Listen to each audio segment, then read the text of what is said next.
Ya wajib. Dalam kelompok Islam itu ada kelompok namanya Khawarij. Orang yang sangat ekstrim dalam berpikir.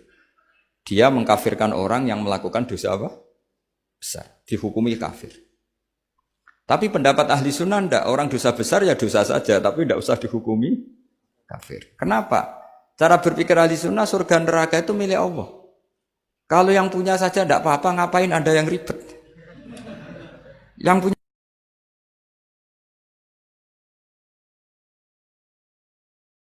syafaat. Itu khitabun Nabi dan yang dimaksud memang Nabi. Sehingga umatnya tidak wajib tahajud tapi Nabi wajib. Terus ketiga, khitabun Nabi sekaligus khitabun ummati. Itu yang dimaksud di hadis Arba'in Nawawiyah. Wa inna wa ta'ala amaral mursalin bima amaral bil mu'minin, atau dibalik amaral mu'minin bima amaral bil mursalin. Dibolak-balik sama. Yaitu para nabi ya dikhitabi memakan sesuatu yang thayyibat. Para orang mukmin juga kena khitab memakan sesuatu yang apa? Thayyibat. Ini sama. Jadi ya ini ada tiga berarti ya. Khitabun nabi, tapi yang dimaksud umatnya. Khitabun nabi yang dimaksud adalah nabi saja. Terus ketiga, khitabun nabi yang dimaksud plus umatnya. Nah, kajian seperti ini penting. Karena kesalahan Khawarij itu satu kelompok ekstrim yang tidak mengikuti Sayyidina Ali, juga gak ngikuti Sayyidina Muawiyah. Tidak ngikuti Ali, juga gak ngikuti Muawiyah. Disebut Khawarij. Khawarij itu jamaknya Kharijah. Dia keluar dari pikiran ala Sayyidina Ali, juga keluar pikiran dari Muawiyah. Di sini disebut dia khurud. Khurud dari kata Khawarij. Serba keluar, dia tidak ngikuti sana, tidak ngikuti sini.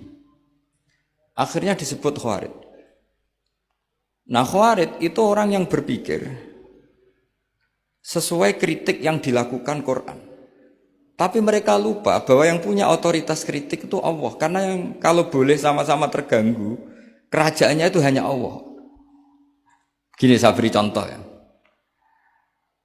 Yang punya hak ketika sepeda motor saya kamu pakai, yang punya hak menentukan itu gasap apa pinjam itu saya apa orang lain? Saya. Ketika yang pakai gak pamit itu teman akrab saya atau anak saya atau orang yang saya ridhoi, itu namanya gasap apa pinjam gak pamit? Ya udah, ini harus jelas. Tadi pagi saya ngaji direktorat, saya bilang di fikih itu ada istilah ulima ridhohu. Sesuatu tidak pamit formal tapi sudah diketahui ridhonya. Makanya di fikih ada bab namanya mu'atoh. Tadi pagi saya terangkan ya. Di perdebatan fikih itu ada bab namanya apa? Mu'atoh. Mu'atoh dari kata ato yu'ati mu'atotan, saling transaksi yang non verbal tapi maklum.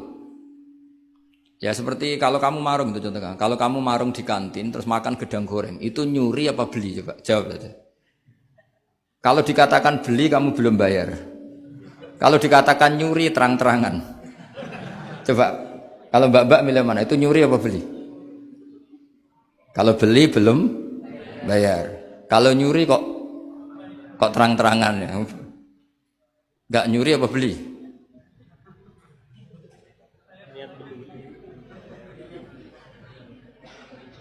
Jadi ada gedang goreng di warung, kamu datang langsung makan, ada kerupuk yang dimakan, ada telur asin dimakan. Itu nyuri apa beli? Nah, itu kalau orang fikih dibabkan kitabul bai'il mu'atoh, akad beli lewat jalur mu'atoh. Menurut Imam Abu Hanifah seperti itu dikatakan beliau pakai dalil al-adat muhakamah, bahwa adat itu berposisi seperti hukum. Karena posisi di warung, maka ngambil di situ dianggap memulai akad jual beli. Tapi karena ini sesuatu yang potensi masalah, Imam Syafi'i mengatakan itu enggak baik, enggak sah. Karena nanti kalau asumsi kamu gedang goreng itu 1.000, ternyata diregani 5.000 kan mangkel. Nah itu resikonya di situ, ya kan? Tapi kalau misalnya itu dikatakan, makanya Imam Syafi'i mengatakan itu profesional. Itu namanya ghormu. Ketika Anda bayar 5.000, itu namanya tebusan kesalahan. Jadi Imam Syafi'i melihat itu tidak jual beli, tapi tebusan kesalahan. Sehingga kalau saya jadi hakim, misalnya pembeli bilang, asumsi saya 1.000 Gus. Terus kata baek, kata penjual, enggak Gus itu tak jual 5.000. Saya harus memenangkan baek. Memenangkan siapa? Penjual. Karena penjual adalah pemilik gedang goreng itu. Dan posisi yang makan adalah perusak barang orang lain. Gitu. Sehingga dimenangkan penjual. Ya, dimenangkan penjual. Kenapa dimenangkan? Karena cara berpikir fikih, karena dia yang punya otoritas itu, punya otoritas kepemilikan. Itu dalam fikih madzhab apa? Syafi'i. Nah, itu penting dalam analogi surga dan neraka. Orang khawarij itu kalau ada orang dosa, itu dikatakan sudah tidak Islam lagi, dia sudah keluar dari Islam. Orang dosa itu wajib disiksa oleh Allah. Mereka bilangnya ya wajib. Dalam kelompok Islam itu ada kelompok namanya khawarij, orang yang sangat ekstrim dalam berpikir. Dia mengkafirkan orang yang melakukan dosa apa? Besar, dihukumi kafir. Tapi pendapat ahli sunnah enggak, orang dosa besar ya dosa saja, tapi enggak usah dihukumi kafir. Kenapa? Cara berpikir ahli sunnah, surga neraka itu milik Allah. Kalau yang punya saja enggak apa-apa, ngapain Anda yang ribet? Yang punya surga neraka itu Tuhan, dan Tuhan memanggil-manggil orang yang salah itu disuruh tobat, anibu ila rabbikum. Wahai hambaku yang berlebihan, yang masih dosa, ayo kembali ke saya. Kapan saja kembali ke saya tak terima. Sehingga dalam madzhab ahli sunnah, otoritas khitab, otoritas kepemilikan yang berhak ya yang punya, orang lain itu nomor 2. Sehingga tadi kalau Anda bawa kayak motor saya, dan Anda teman akrab saya, tidak pamit saya, kalau saya bilang itu enggak apa-apa ya enggak apa-apa. Kalau saya bilang apa-apa ya apa-apa. Enggak penting orang lain. Sehingga ini wilayah yang agak sensitif, tapi ini ilmu, mau tidak mau kita harus dengar. Sehingga di fikih ada bab ulima ridhohu. Misalnya ada orang makan gedang goreng di warung terus ditangkap Pak polisi. Wah ini pencurian, mesti bakulnya enggak terima. Enggak ada pencurian, memang tak jual. Nah, yang kasus begini, ini yang kasus. Ini mungkin kasusnya anak-anak yang masih kos atau masih mahasiswa. Warung kantin dijaga ibu-ibu. Ada anak makan lahap, dikira belinya cash. Setelah dimakan ternyata akadnya utang. Nah, itu pertanyaannya itu halal apa enggak? Karena asumsi baiknya monggo-monggo. Karena apa sudah mengkhayal nanti ada sekian uang cash didapatkan. Ternyata nyatet atau hutang. Nah, kalau ngomong di depan, Bu sama mau makan di sini hutang, kira-kira enggak boleh. Wah, itu ada sekian PR, Makanya saya sering muji orang-orang yang enggak alim. Enak-enaknya orang tuh orang enggak alim karena enggak kesulitan seperti ini. Kita sebagai peneliti fikih itu sering kesulitan. Nah, sama Anda misalnya naik Grab atau naik taksi atau apa. Ketika Anda naik itu posisinya enggak sap apa pinjem. Dikatakan akad sewa belum bayar. Dikatakan pinjem nanti harus bayar. Jadi ada sekian masail fikih yang jadi perdebatan. Nah, apapun itu nanti kata finalnya itu dia yang punya, yaitu supir taksinya atau baeknya, penjaga warung tadi.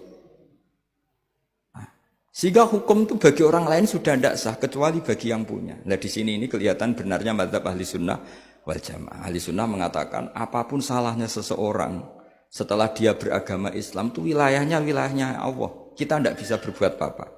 Makanya ada ayat laisalaka minal amri syai'un aw yatuba alaihim aw yu'adzibahum. Muhammad, meskipun kamu kekasih saya, kamu tidak punya otoritas menentukan si A dimaafkan, si A disiksa.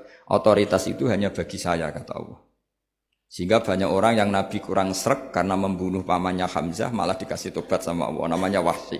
Wahsy itu orang yang Nabi gak suka karena pernah membunuh Sayyid Hamzah di perang Uhud. Tapi sama Allah marah dikasih tobat. Sa'labah yang sering ibadah di masjid, sering iktikaf, saking seringnya ibadah itu sampai digelari hamamatul masjid, merpatinya masjid. Tapi na'udzubillah beliau malah berakhir dengan su'ul khatimah. Kita tidak pernah tahu. Kenapa begitu? Karena begini. Wilayah yang absolut itu hanya milik Allah Subhanahu wa taala. Sehingga Nabi kalau ketemu Wahsy ya bilang iman kamu sudah saya terima, Islam kamu sudah saya terima. Tapi saya ini manusia, tolong sembunyikan wajahmu dari saya. Karena kalau saya ingat kamu itu mangkel karena ingat kamu pernah membunuh Hamzah. Tapi saya sebagai nabi harus nerima iman kamu karena nabi itu nggak boleh dendam. Tapi kalau mangkal-mangkal sedikit kayaknya agak boleh mungkin ya. Mungkin itu ya. Tapi profesional nabi sebagai manusia nggak berkenan melihat wahsi, tapi sebagai nabi legowo terhadap imannya wahsi. Tapi Allah sendiri yang ngendikan laisa laka minal amri syai'un aw yatuban. Coba orang munafik, kayak apa salahnya orang munafik? Tapi ketika Allah ngendikan tentang orang munafik gimana? Wa yu'adzibal munafiqina in sa'a aw yatuba. Allah bisa saja menyiksa orang munafik insya'a kalau berkehendak aw yatuba atau Allah mengasih tobat. Nah, karena pendapat ahli sunnah itu lebih valid sesuai ayat-ayat Quran, maka yang diikuti mayoritas di dunia dalam mazhab ahli sunnah wal jamaah.